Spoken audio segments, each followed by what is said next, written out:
किंवा देवाला नारळ पाहिजे. देव कोंबडं मागतोय. काय काय मागत नाही देव. कोंबडं मागत नाही, बकरं मागत नाही. देवाला दही भाताचा निवद आणि ऊत काढी झाली की बस, काय नको लागत नाही. साखर पोतभर लागत नाही, एक चिमट साखर झाली तरी बास होतंय. म्हणून देवानं काय सांगितलंय, संत आले घरा मी आबागी दाथारा. मी गरीब आहे आणि माझ्या घरात का आहे कारण त्या भगवंताला माझ्या. मग त्यावेळेला ह्यो तळमळाला आला.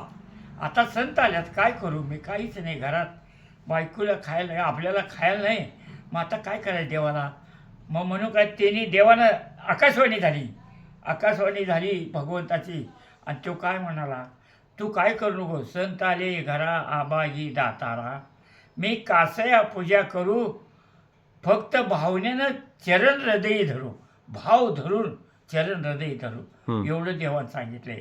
बाकी काय मागाय नाही देवान. दैवताचा निवड झाला, देवाला बास होतंय. देवाला नारळ लागत नाही, काय नाही. देणार कोणा, नारळ देवाचाच आहे. देवाला बकरं काप म्हणाने आणि उलट पाप आहे.